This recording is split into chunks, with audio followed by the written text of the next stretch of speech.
I want to presentation about syntax. Okay, syntax. When we concentrate on the structure and ordering of components within a sentence, we are studying the syntax of a language. The word syntax comes originally from Greek and literally means a putting together or arrangement. Oke, jadi ketika kita berkonsentrasi pada struktur urutan komponen dalam sebuah kalimat, kita sedang mempelajari sinteks suatu bahasa.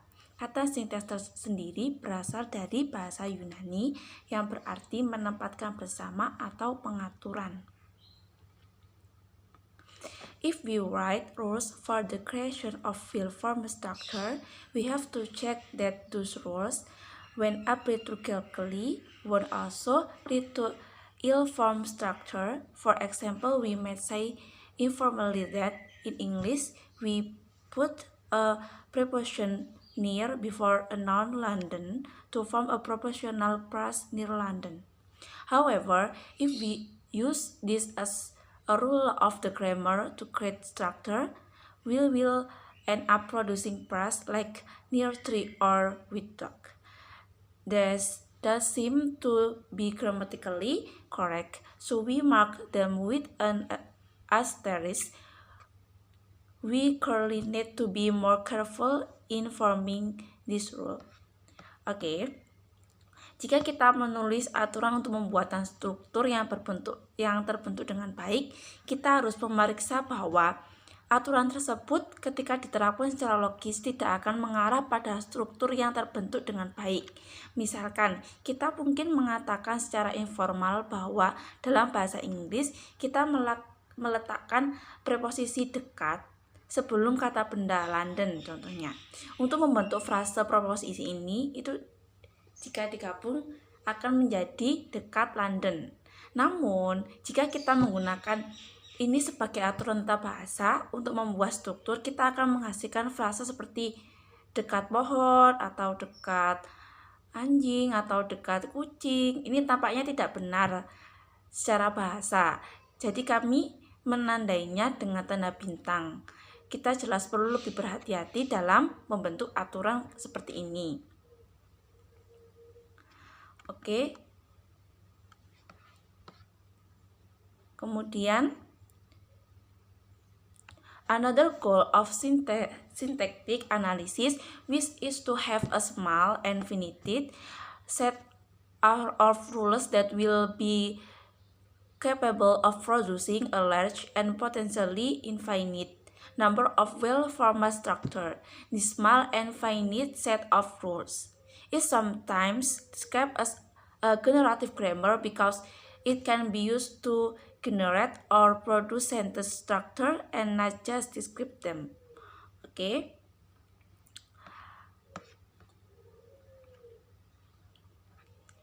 Tujuan dari analisis sinteks ini yaitu memiliki seperangkat aturan kecil yang mampu menghasilkan sejumlah besar dan berpotensi tidak terbatas.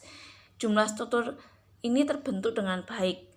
Nah, aturan kecil ini kadang-kadang digambarkan sebagai tata bahasa generatif karena dapat digunakan untuk menghasilkan atau menghasilkan struktur kalimat yang tidak hanya digambarkan saja.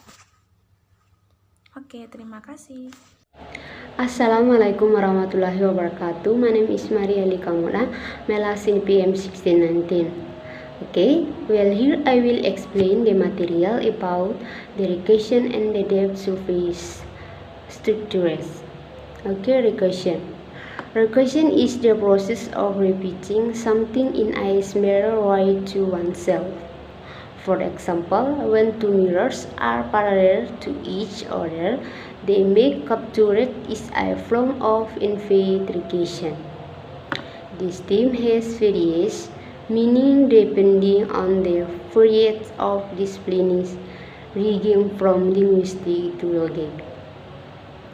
The capacity to be applied more than once in generating a structure for this grammar also shows how some superficially distinct sentences are closely relates and who some superficially similar sentences are in phase distance. Oke, di sini membahas tentang rekursi. Rekursi adalah proses mengulangi sesuatu dengan cara yang mirip dengan diri sendiri. Contohnya, ketika cermin sejajar satu sama lain, gambar yang diambil adalah bentuk rekursi tak terbatas. Nah, istilah ini memiliki berbagai makna yang tertunda pada berbagai disiplin ilmu mulai dari linguistik hingga logika. Jadi, kapasitas untuk diterapkan lebih dari satu kali dalam menghasilkan struktur 4 tata bahasa ini juga menunjukkan bagaimana beberapa kalimat yang secara dangkal berada terkait erat dan bagaimana beberapa kalimat yang mirip secara dangkal sebenarnya berbeda. Yang pertama, available space, capability, spursion power, heats electricity, maximum output, production capability, the ability of a computer to accumulate electric charge measured in farad. Oke, yang berikut depth and surface structures. Charlie broke the windows. The windows was broken by Charlie. Their syntactic forms are different. One is an active sentence. The other is a passive one. So it can be said that the difference in surface structure, however their depth structures are independent. They carry the same meaning. The depth structure is in abstract level of structural organization in which all the elements limiting structure interrelation are represented. Oke, di sini membahas tentang struktur dalam dan permukaan. Cirlia memecahkan jendela. Jendela-jendelanya dipecahkan oleh Cirlia. Jadi, bentuk sintaksisnya berbeda. Salah satunya adalah kalimat aktif, yang lain adalah kalimat pasif. Jadi, dapat dikatakan bahwa mereka berbeda dalam struktur permukaan. Namun, struktur dalamnya independen. Mereka membawa arti yang sama. Struktur dalam berada pada tingkat abstrak organisasi struktural di mana semua elemennya menentukan interpretasi struktural diwakili. Oke, mungkin sampai di sini penjelasan dari saya. Sekian dan terima kasih. Waalaikumsalam warahmatullahi wabarakatuh. Hello everyone, my name is Mirawati, NPM 71. I want to talk about structural ambiguity and different approaches. Structural ambiguity, syntax ambiguity generally result from poor word choice. If care is not used when selecting phrases that taken in a connotative letter, then a denotative context may have more than one meaning, or of the sentence in which they are used are not properly constructed.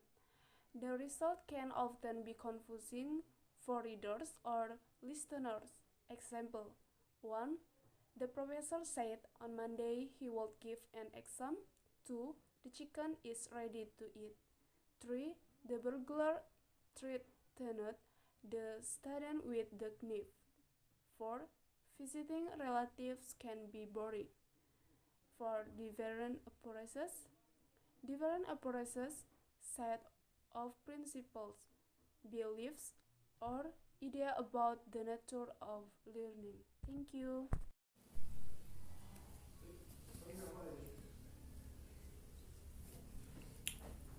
Hello guys, I am Reggae Pamungkas, NPM 070. In this time, I will read and try to explain a little about the material. Okay, the first material is 3 diagrams. Sorry, we forgot to insert the 3 diagrams into the PowerPoint. And wait a second. Okay, this is a material tree diagrams. Tree diagram is a way to show all constituents in hierarchical order. Oke, artinya itu adalah cara untuk menunjukkan semua bagian penting dalam urutan hierarkis atau tingkatan. Untuk tree diagram sendiri adalah pengkategorian bagian penting sehingga bisa menyederhanakan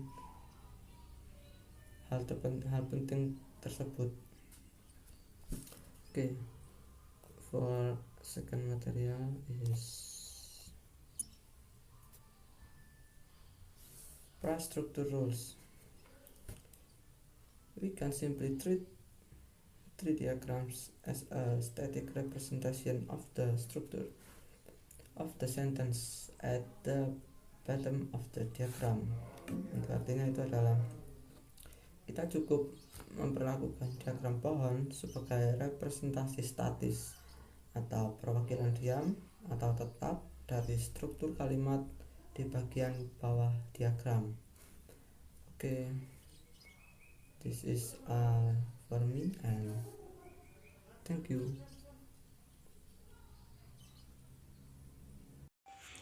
Okay, my name is Karatana Harmin, NPM 74. Okay, I will explain about back to recursion. The simple part structure let's listen array have two recursive elements.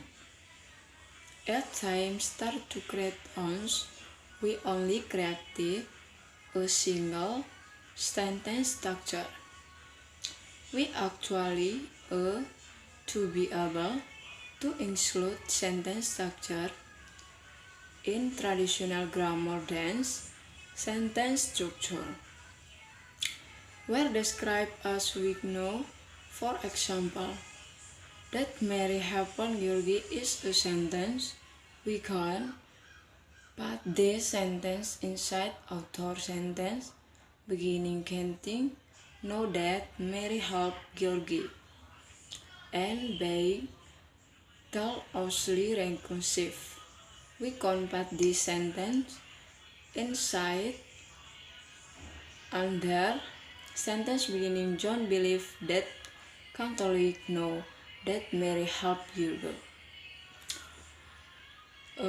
Recursion dalam kalimat ini dua kata benda baru dan kata kerja baru telah digunakan. Kami harus memperluas kumpulan atau leksika kami sebelum untuk menyertakan PL, tambalan, kanti, and V, believe, know setelah kata kerja seperti percaya dan tahu seperti dalam contoh ini. Kata yang memperkenalkan frasa perlengkapan. Terima kasih.